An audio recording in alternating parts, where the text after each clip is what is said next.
You know, many city people dream of a place like this. Clean, clear air, elbow room. God's country, some call it. But out here, even for people who have come to get away from it all, wonders often follow. For good people such as the Anders, no matter where they go, their worthy hearts are always open to accept the miraculous. Come, dear Father, be our guest. Let this food to us be blessed. Amen. Amen. Oh, and bless Mommy, too. Looks great, smells great. Cassie, you've done it again. It's just the same old stuff. Bobby Burke got some new video games. Can I go over to his house tomorrow on the bus? His mom already said okay. Well, okay. I'll pick you up there when I get home, all right? Okay. Portrait of the Anders family, but one is missing. Wife and mother, Christine Anders. Abel, here, I'm going to give you a little salad. Eat what you can. She was a vital, loving mother and wife who never suspected that the malignancy growing inside her would take her life without warning. What was left behind was a young father, a girl just into her teens, a bewildered little boy of 7, and a very large and aching void in their lives. Thanks for blessing Mom. I appreciate that.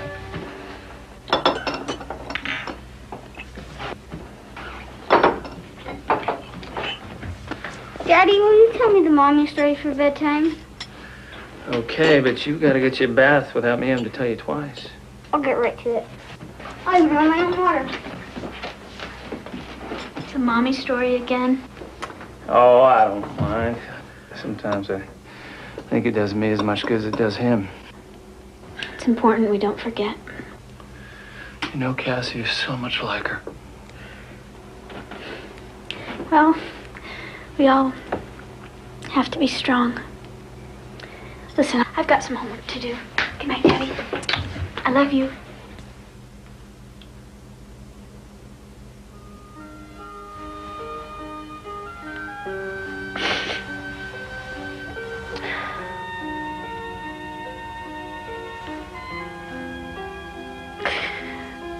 Both Cassie and Abel had been born in the San Francisco Bay Area, where Will was a successful computer system installer.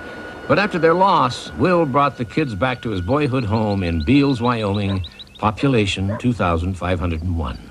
Abel, take your hat off at the table. Peninsula in Alaska finally got its act together. The first Siberian Express of the season is howling straight across Alaska, roaring smack down through Iceberg Alley right for our backyard. So, for you folks that have been enjoying this tropical fall with temperatures in the 40s, it's time to pack away your bikinis and suntan oil until next spring.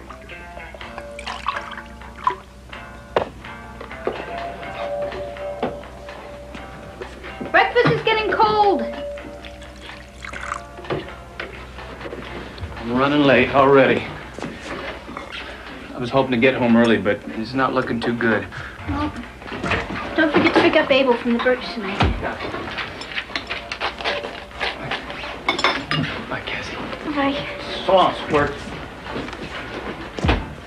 We better get going. The bus is going to be long any minute.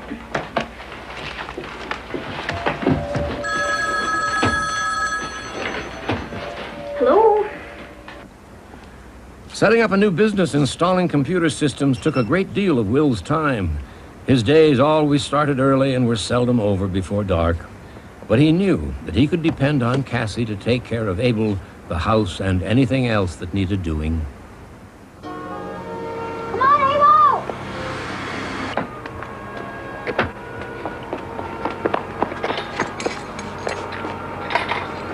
You forgot your jacket. Oh, it's a nice day. It doesn't matter. Who called?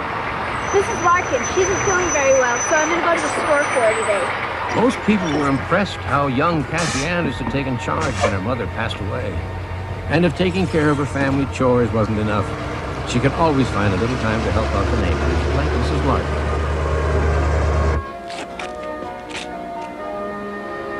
Larkin. Will Anders had a vague, uneasy feeling that morning, which at the time he put down to the weather. Morning, Will. Morning. Well, looks like that Siberian Express we were supposed to get finally kicked in. Time to get the long johns out of mothballs, I guess. Those new circuit boards come in yesterday after I left? They're over in the corner. I didn't open them up yet. What would turn out to be an extraordinary day in Will Anders' life began in a deceptively typical way. Except for the weekend, when Will was home, Cassie did whatever shopping was needed during the noon recess at school.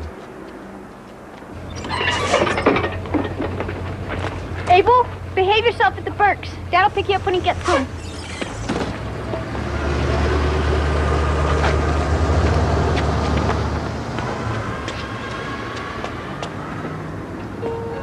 As Cassie Anders set out to deliver the items from the store to her neighbor, Mrs. Larkin, the temperature in the late afternoon was brisk. There was no suggestion in the air of the severe weather change due in that day. Mrs. Larkin was often in need of a little company as much as she was at the groceries. Although the Larkins were the nearest neighbors, they were still some 2 miles down the road. By crossing through the back pasture land, she could save herself nearly half the distance she'd have to walk. Living here less than a year, Cassie had little experience with the violent changes of fall weather. She was not aware that a paralyzing cold weather front was on its way with a vengeance.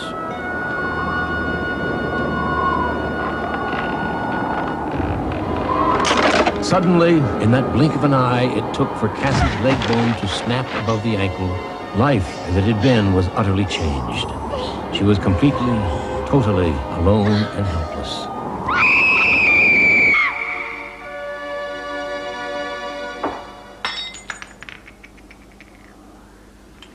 You worrying about those cereal ports?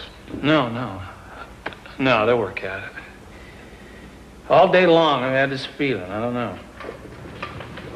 Something strange.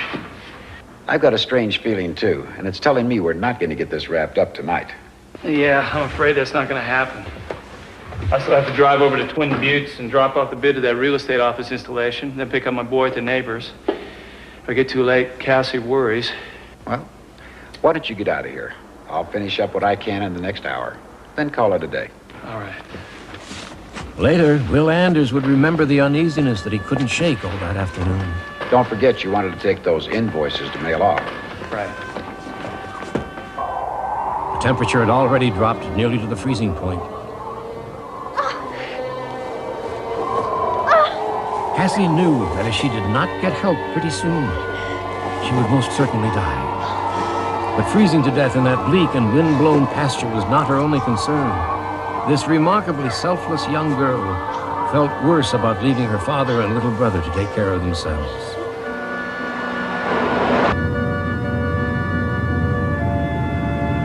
Oh, great. Will became annoyed with himself. The invoices he thought he'd been so careful to gather up were suddenly missing. They were nowhere in the car. Will figured that somehow he had left them behind.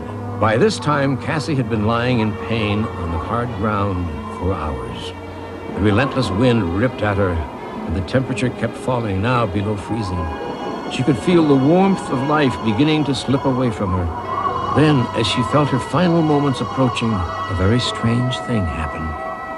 Cassie.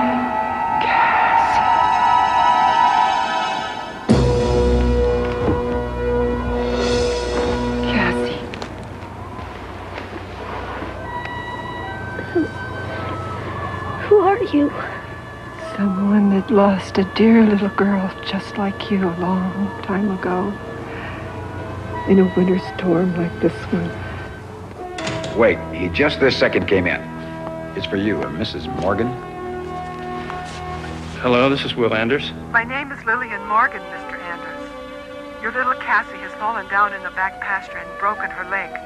She's in danger of freezing to death. You must hurry home if you're going to save her. Hello? That was strange.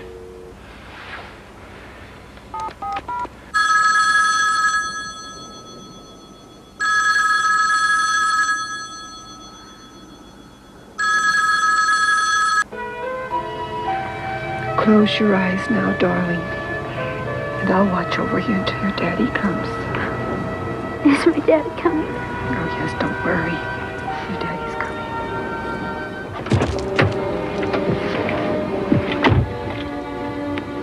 Suddenly, the missing stack of invoices was no longer missing. It was right there, where it hadn't been only minutes before. A singular question nagged at Will. What was happening?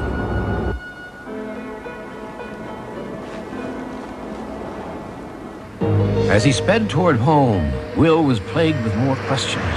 Who was Lillian Morgan? How did she know where to reach him? And that Cassie had fallen and broken her leg. All very disturbing questions, and not one good answer to any of them. Be brave, darling. Be brave. And just don't give up. Cassie! Cassie!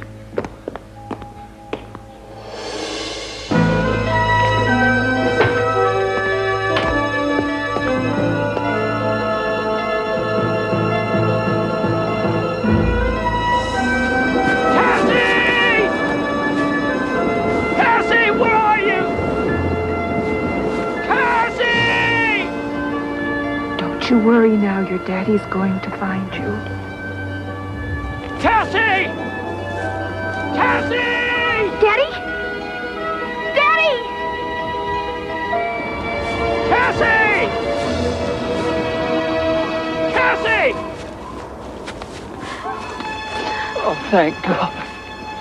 Oh. Are you all right? I was taking some groceries to Mrs. Larkin. I fell and I broke my stupid leg. Oh, it's all right, baby. I'm sorry, Daddy. It's all right. I'm glad I found you. That's all that matters. You came. You came just like the lady said you would. What lady, sweetheart? The lady who just put the coat around me. She was just here.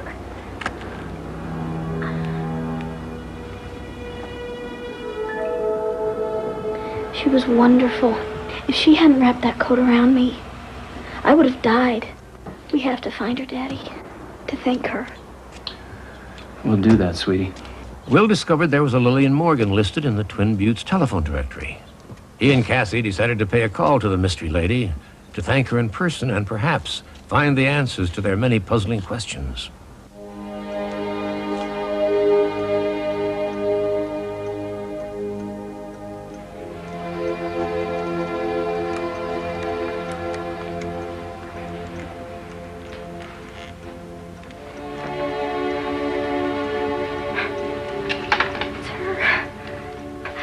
That's her.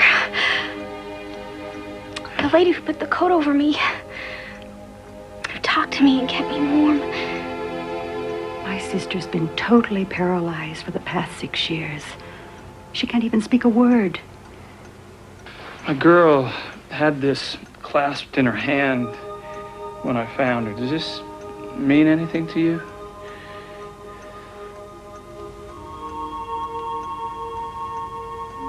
You saved me. I don't know how, but you saved me. This belonged to her daughter Margaret, who died in a blizzard a long, long time ago. Thank you. Thank you so very much. There are many wondrous things that happen in this world for which we have no explanation.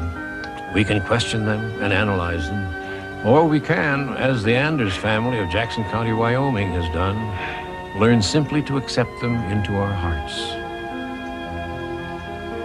I think that the spirit, the force, whatever it was, knew better than I that I needed to go on living for whatever reason. I think I would wish for everyone that they could have experienced that feeling that I had when the spirit took such good care of me.